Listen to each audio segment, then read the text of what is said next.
तो आज हम करेंगे मेंटल मैथ क्लास 8। एक नए चैप्टर पर आप पहुंचे हैं, चैप्टर नंबर 11 मेंसुरेशन। जी हाँ, मेंसुरेशन मैं कराने वाला हूं।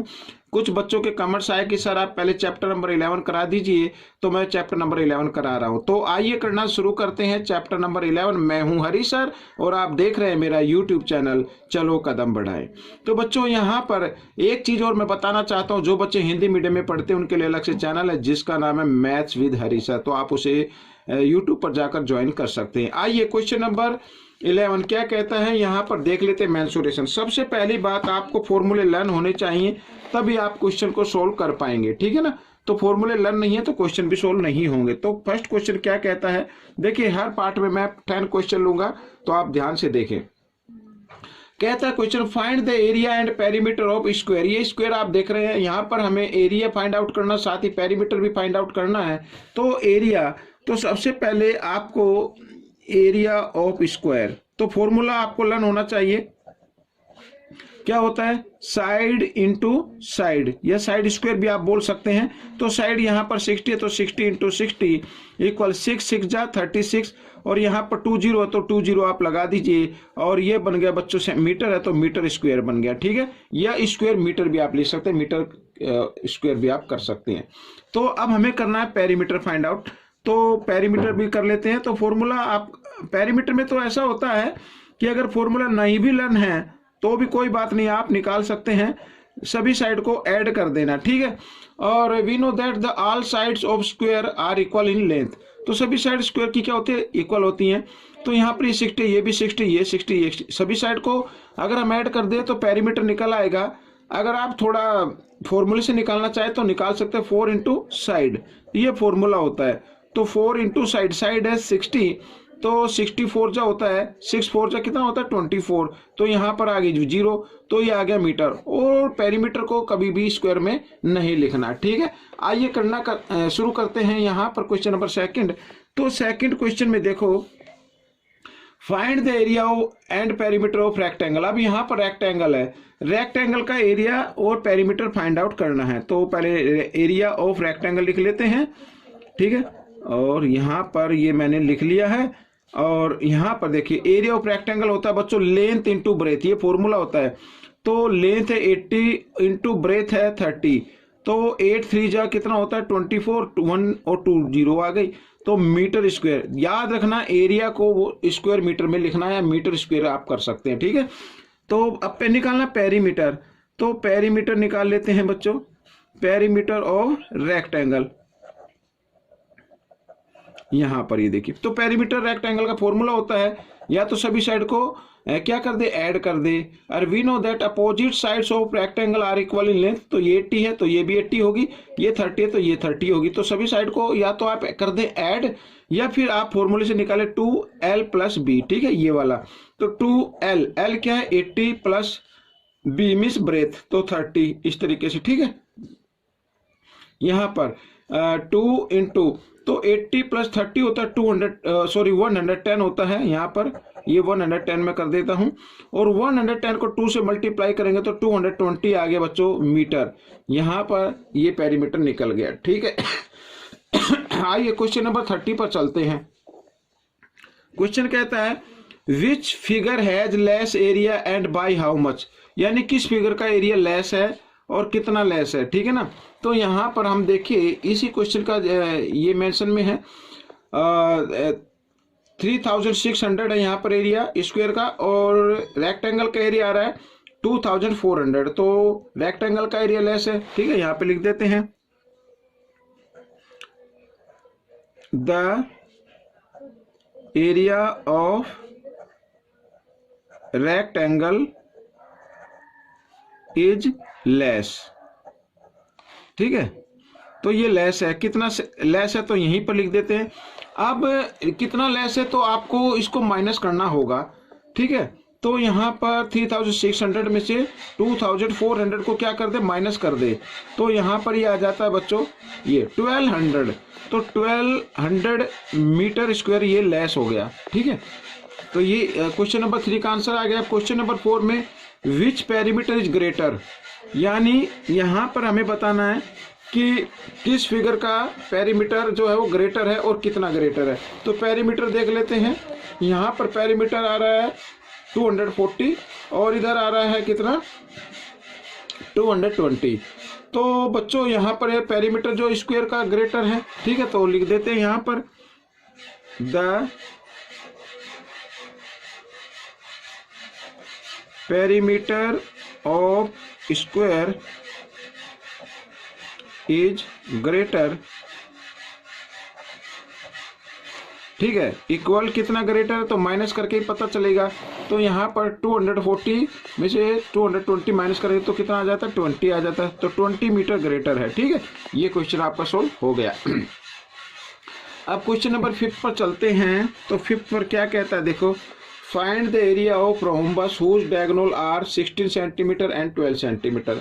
रोम्बस का एरिया हमें फाइंड आउट करना है। तो लिख लेते हैं बच्चों एरिया ऑफ रोम्बस। तो रोम्बस का एरिया यहाँ पर डायगोनल गिवन है, तो फॉर्मूला क्या होगा 1/2, ठीक है। यहाँ पर D1 का मतलब फर्स्ट डायगोनल और इनटू सेकंड डायगोनल यानी D2 लिख देते हैं। ये फॉर्मूला होता है बच्चों। तो 1/2 इंटू फर्स्ट डायगोनल है बच्चों 16 और सेकंड डायगोनल है 12, ऐसे। तो 2 से कर लेते हैं डिवाइड, 2 1 जा 2 और 2 8 जा 16, तो 12 8 जा बच्चों। तो 12 8 जा कितना होता है वो हम यहाँ पर लिखेंगे 96, ठीक है। तो 96 आ गया बच्चों एरिया। और एरिया क्योंकि एरिया है ये, यहाँ पर सेंटीमीटर स्क्वायर आपको लिखना पड़ेगा, ठीक है। ये क्वेश्चन आपका सोल्व हो गया। अब हम करेंगे क्वेश्चन नंबर 6 यहाँ पर। तो क्वेश्चन नंबर 6 से देख लेते हैं क्या कहता है। तो क्वेश्चन नंबर 6 कहता है find the perimeter of rhombus given in question 5। तो 5th में जो क्वेश्चन गिवन है, यानी क्या गिवन है, रोम्बस गिवन है, जिसके जो डायगोनल है वो एक तो 16 है, मान लीजिए ये 16 है, और दूसरा क्या 12 है, ठीक है। ये तो यहाँ पर ये ABCD। तो हमें क्या करना है, पेरीमीटर फाइंड आउट करना है। और हम सभी जानते हैं कि जो रोम्बस की साइड होती है वो सभी क्या होती है, इक्वल होती हैं। तो एक साइड का अगर मालूम हो जाए तो हम सभी का क्या कर सकते हैं, साइड को मिस या पेरीमीटर निकाल सकते हैं। सभी साइड को आप लिख सकते हैं जो भी लेंथ आती है वन साइड की, ठीक है। तो उसको ऐड कर देना है। तो यहाँ पर बच्चों एक चीज और, एक प्रॉपर्टी और आपको लर्न होनी चाहिए। We know that the diagonals of rhombus are bisect each other at 90 degree. तो यहाँ पर ये 90 डिग्री पर क्या करते हैं, बाइसेक्ट करते हैं। यहाँ पर AO मान लेते हैं। तो AC कितना 16 है, तो AO कितना हो जाएगा 8 हो जाएगा बच्चों। और यहाँ पर BD कितना 12 है, तो BO कितना हो जाएगा 6 हो जाएगा। तो यहाँ पर क्योंकि 90 डिग्री पर बाइसेक्ट करते हैं, तो यहाँ पर जो ट्रायंगल बनेगी आपकी AOB बनेगी, ठीक है। ये AOB बन गई क्योंकि 90 डिग्री को, तो ये AOB क्या होगी, राइट एंगल ट्रायंगल हो गई। तो यहाँ पर मैं लिख देता हूँ राइट एंगल ट्रायंगल, ठीक है। ये AOB लेट यहाँ पर लिख देते हैं। तो अब हमें AB निकालना है। तो AB स्क्वायर इक्वल होता है बच्चों AO square plus BO square. Pythagoras theorem का यूज करते हुए आप AB की लेंथ निकाल लें। तो AB स्क्वायर इक्वल AO है बच्चों यहाँ पर 8, ठीक है, 8 स्क्वायर प्लस ये आ गया बच्चों 6, इस तरीके से। तो 8 स्क्वायर होता है कितना 64 और 6 स्क्वायर मीन्स 36, और दोनों को ऐड किया तो 100 आ गया। तो AB इक्वल 100, क्योंकि यहाँ पे स्क्वायर था, मैं इक्वल के साइन से इधर ले आता हूँ, तो स्क्वायर रूट में कन्वर्ट कर देना है। और 100 का परफेक्ट स्क्वायर रूट नंबर होता है 10, ठीक है। 10 सेंटीमीटर आ गई बच्चों यहाँ पर साइड। तो अब यहाँ पर हमें निकालना है पेरीमीटर। तो लिख सकते हैं यहाँ पर पेरीमीटर ऑफ रोम्बस। तो पेरीमीटर ऑफ रोम्बस जो स्क्वायर का फॉर्मूला था वही अप्लाई कर देना, 4 इंटू साइड करके इस तरीके से। तो 4 इंटू 10 यानी 40। तो 40 सेंटीमीटर ये आपका क्या आ गया, पेरीमीटर आ गया, ठीक है। आइए क्वेश्चन नंबर नेक्स्ट कर लेते हैं 7। तो ये भी इजी है। If the radius of the circle is 14 centimetre find the diameter of the circle. अब बच्चों डायमीटर क्या होता है, रेडियस का डबल होता है, इस तरीके से। तो आपको डायमीटर फाइंड आउट करना, रेडियस है 14, तो इसको 2 से आप मल्टीप्लाई कर दीजिए, 14 2 जा 28, तो 28 सेंटीमीटर क्या आ गया, डायमीटर आ गया। Next question, find the circumference if the circle whose diameter, ठीक है, इज 28। तो डायमीटर यहाँ पर बच्चों गिवन है कितना, 28 सेंटीमीटर। और सर्कमफ्रेंस मैं आपको इसको शीशे दिखा रहा हूँ। तो सर्कमफ्रेंस का फॉर्मूला होता है बच्चों, जब डायमीटर दिया हो तो पाई डी, ठीक है, ये फॉर्मूला आपको लगाना है। तो यहाँ पर लिख लेते हैं। तो पाई का वैल्यू होती है 22/7 और डी अपना 28। तो 7 4 जा इस तरीके से 28। तो 22 4 जा कितना होता है, 88 होता है। तो ये आ गई आपकी सर्कमफ्रेंस आ गई सर्कल की, ठीक है। मिस ये जो सर्कमफ्रेंस होती है ना, ये पेरीमीटर होता है सर्कल का, यहाँ से लेके यहाँ तक का, ठीक है। तो 88 सेंटीमीटर है। आइए क्वेश्चन नंबर 9 कर लेते हैं। तो क्वेश्चन नंबर 9 में find the area of the circle of radius 7 centimetre. तो एरिया ऑफ सर्कल निकालना है हमें। तो फॉर्मूला आपको लर्न होना चाहिए, तो आप निकाल सकते हैं। फॉर्मूला क्या होता है, पाई आर स्क्वायर, ठीक है।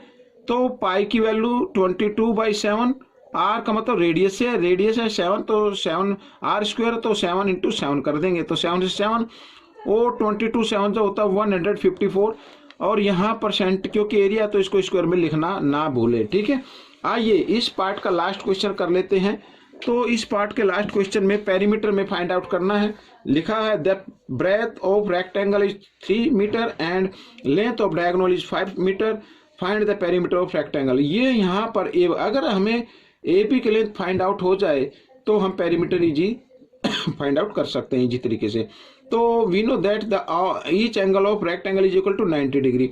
तो यहाँ पर आपको देखो, यहाँ पर ट्रायंगल लेनी है आपको ए बी सी, ये ट्रायंगल आपको लेनी है। और पाइथागोरस थ्योरम का यूज करते हुए आपको ए बी की लेंथ निकालनी है। और we know that A B square equal A B square plus B C square equal होगा ए सी स्क्वायर, ठीक है। ये तो आप सभी जानते हैं, पाइथागोरस थ्योरम का यूज करना है। तो यहाँ पर A B square plus B C क्या है 3, तो 3 स्क्वायर और इक्वल ए सी है 5 स्क्वायर आ जाएगा यहाँ पर।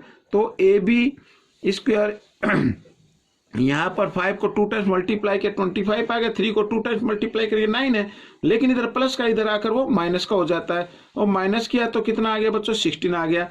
अब आप ए बी निकाल लीजिए, 16 यहाँ पर स्क्वायर है, इधर आकर ये स्क्वायर रूट बन गया। और 16 का परफेक्ट स्क्वायर रूट नंबर होता है 4। तो ए बी कितनी आ गई, 4 मीटर आ गई बच्चों यहाँ पर। तो पेरीमीटर अब आप निकाल सकते हैं। यहाँ पर मैं ये लिख लेता हूँ पेरीमीटर, ठीक है, पेरीमीटर ऑफ रेक्टेंगल। ये यहाँ पर इस तरीके से आपको लिख लेना है। तो पेरीमीटर क्या होता है बच्चों, फॉर्मूला 2l + b। तो 2l क्या है बच्चों, 4 आ गई। तो 4 + 3 इस तरीके से। तो दोनों को प्लस किया, बोर्ड मास का रूल अप्लाई करना है। 4 + 3 7, 7 को 2 से मल्टीप्लाई करेंगे, 7 2 जा 14 मीटर आ गया बच्चों। लेकिन याद रखना पेरीमीटर को कभी स्क्वायर में मत लिखना।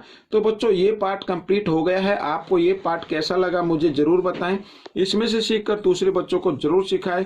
और इस चैप्टर से रिलेटेड क्वेश्चन के जो लिंक है वो डिस्क्रिप्शन बॉक्स में दिए होंगे, आप उनको वहां पर जाकर नए क्वेश्चन देख सकते हैं। Thanks for watching this video.